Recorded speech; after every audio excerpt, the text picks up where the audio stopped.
Good morning, Congresswoman Blackburn. Good morning, Chuck. All right, I want to start with the various speculation that's out there about what House Republicans might agree to do today. There seems to be a growing group of moderate Republicans who say that they would support a clean funding bill, no strings attached, short term, 3, 4, 5 weeks, and then in that period force a negotiation on a larger, bigger deal. Where are you on something like this? Well, I think that what we are all wanting to see is a resolution to the long-term fiscal spending issues. And this is something that we're better served. Some of us have been trying to do this for years, as you well know. And we've been frustrated that the Senate wouldn't do a budget. Now, they did a budget. They didn't want to go to conference. And we're saying as we look at the debt ceiling, we do have to look at tax reform. We do have to look at entitlement reform. And maybe we're at the point where we need to roll the CR and the debt ceiling discussions together and say, let's look at this long term. You know, when you talk about spending and priorities, it's imperative for Congress to do the appropriate amount of oversight on that discretionary portion of money. And certainly over the past couple of years, we've picked that up. And I think that putting that attention on stabilization of the trust funds, Medicare and Social Security, and reforms of the entitlements and tax reform so that we get an economic growth agenda, those are imperatives. One of the things you said there, you said that the Senate didn't want to go to conference. They did want to go to conference. I thought it was the House Republicans. Hang on. I thought the House Republicans didn't want to go to conference on the budget, on the annual budget. There was no.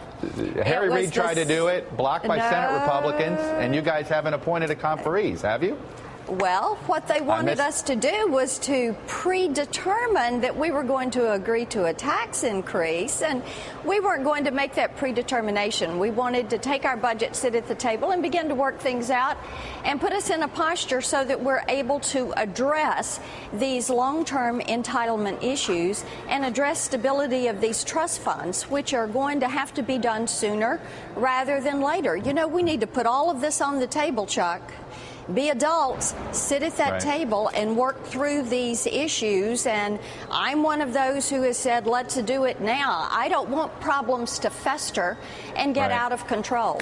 Well, you said, you brought up the adult word. I believe it was Mike Rogers yesterday, Republican congressman from Michigan, who said basically the adult thing to do would be pass a temporary clean CR, do a short-term debt limit rise, essentially put it, 6 weeks, and use the 6 weeks to do this big negotiation.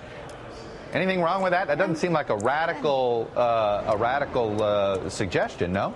No, and there are lots of good suggestions that are out there. Some of us feel that since the Obamacare or Affordable Care Act programs are the greatest portion of growth in the budget. This is where, you know, it was to be an $863 billion program, and now it's $2.6 trillion on the cost estimates that we are getting. What you've got to do is put that in the mix and address it before this program kicks off. And the reason we are confident that this has to be a part of the overall picture is because what we saw with the test case for public option health care in my home state of Tennessee, when they did TennCare, it quadrupled in cost over a 5-year period of time and ended up being 35.3% of the state's budget. And Chuck, we cannot afford that. If you look at CBO's estimates. I understand that, but let me stop you here. It still doesn't explain why not fund the government now? I mean, look, we have FEMA workers being called in, not being paid. Capitol Police, big example yesterday. What's wrong with just a 6-week?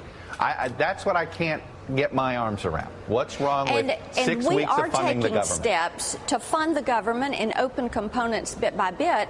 We would prefer for the Senate to work with us on this. We've given the Senate a lot of options. But you're not funding the whole government. You are not calling for funding the whole government. We're going to get components open and on a bit by bit basis and move it back to the point that we have all of these services that are available and open, and do it in a responsible way.